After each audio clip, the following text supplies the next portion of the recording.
Housing, always a conversation to have here in the town of Barnstable and actually Cape Wide. A brand new development is open for business and starting to take applications for some affordable homes as well, apartments, as well as market rate. With me today, Arden Cadron, Housing Coordinator, Town of Barnstable. This is exciting news. Everly is kind of open. Everly is taking applications. They hope to lease up by late March, early April, and this is the largest amount of rental housing, new rental housing the town of Barnstable probably has ever seen. So it's a really great opportunity for our residents, as well as having 23 affordable units, which again is a very large amount of new affordable units to come on the market at any one time. Right. So let's back up a little bit. If folks don't know, explain where Everly is and how this project actually came to be. So Everly is on Commerce Road, which is in the industrial park right off of Route 132. It's a project that's been in the making for a very long time. It started out as something slightly different. It was more of an age-in-place campus with assisted living and a memory care facility, and that never happens.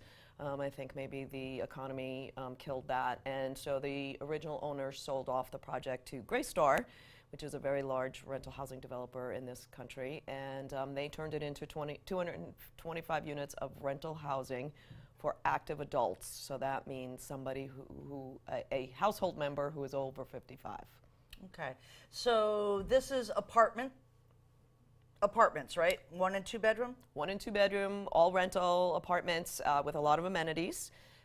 There's some outdoor amenities. There's a pool and there's gardens and bocce courts and horseshoe pits, and indoor amenities. There's a library and a game room and a clubhouse and fitness studios, and what I think will be very appealing to people is it's pet friendly. Pet friendly. There's a little dog park I hear too as There's well. a little dog park, actually a pet spa Right. in the lobby. That's great. So let's talk a little bit about the whole process of lifestyle living. So we hear so much that our young professionals have no place to live, our workforce is struggling to find homes on the market because they're being gobbled up by second homeowners.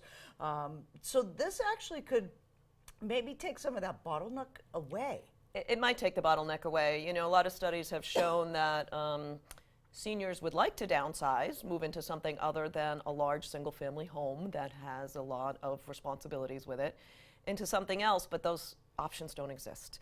81% of Barnstable's housing stock is single-family homes. We don't have a lot of rentals. We don't have a lot of multifamilies. And so this is really an opportunity for some of those seniors who are looking to relieve themselves of some home ownership responsibilities and come into a rental. And then their units will free up for families who want the larger single family home. Right, but this could also alleviate some of those houses being bought by second homeowners where they don't want to get the second snowplow person, you know, affordable notwithstanding that there's other people that here want to like try living on Cape in their retirement. This might be a solution for that as well. This might be a solution for that. This is actually a new product for Everly. For Greystar, excuse me, the Everly is a new product. So I think they're testing the market a little bit as well. Cape Cod was a great place to do that because our population is aging. And so I think we'll find out who it actually is who is going to be attracted to these units. Right. 23, these are deed restricted? Deed restricted affordable, so there are some income limits as to how much income the household can earn, and then the rents are restricted to be affordable to that household. So the rents now for a for a 1 bedroom, the rent not including utilities is $1,014, and a 2 bedroom it's $1,123. I expect the utilities to be rather low. It's a multifamily brand new construction. I don't expect that those utilities would be high. So those are the capped rents. They can change each year a little bit as HUD changes our income limits.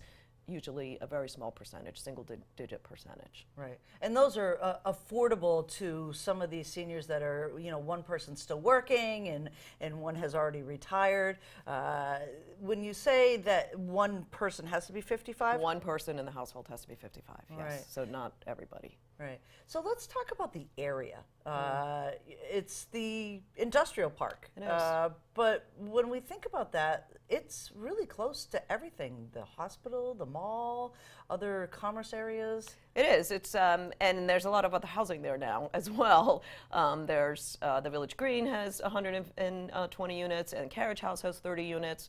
The town received a MassWorks grant that will be putting sidewalks in response to the Village Green project. There's a bus stop, and the RTA moved a bus route there. It's very close. You're in downtown Hyannis, so it's a great location. You can walk to Whole Foods. You can walk to Whole Foods every day for lunch. Every day for lunch. This is really, really a great project. So talk about the apartment themselves. What are those like? I mean, when people think affordable or they think assisted living, are there railings everywhere, or is it? So there's no services with this. Okay. This is independent living. The apartments are beautiful. They're brand new. They have modern kitchens. The washer and dryer unit is in the apartment. So it's, 55 is still very young and still very active, but obviously a range of people. But it's not for people who need care or who need services. Right. And then we talked a little bit about this pre-interview is inclusionary housing. Tell me what that is. So the way the town was able to get 23 affordable units at this development is that the town has an inclusionary housing ordinance, which was put into place in 2001, and that requires any residential project of 10 units or more to provide 10% of their units as affordable. So because there's 225 units here, 23 of them needed to be affordable, deed restricted affordable. And that's how we were able to secure 23 affordable units for the town of Barnstable. So does this relieve some of that, we did the Housing Assistance Corporation had their case study and realized that there was only 1% of available housing here on Cape Cod. Does that help relieve some of those numbers? I can't imagine that it won't. Like I said, 225 units at one time is a lot of units to come on the market. 23 units of affordable housing at one time is a lot of opportunity. For people. So I expect the lottery to be well attended. There's the affordable units. So let's talk about the lottery. So this is one of those affordable lotteries. I've been through that process, so I know it's a little nerve-wracking, but you need applications. So so that's how the 23 tenants will be chosen. The 23 affordable tenants will be chosen through an application process. The applications are available here at Town Hall. They're available at the Sturgis Library and the Hyannis Library and from the developer. You fill out an application, and that application will determine you to be income eligible based on the information you provide them. And then there's a lottery where each application will be selected and numbered. And according to the number, they will be offered an opportunity to lease a unit. There's also a local preference. So that means 70% of the units will be offered first to Barnstable residents. So that means you live or work here already.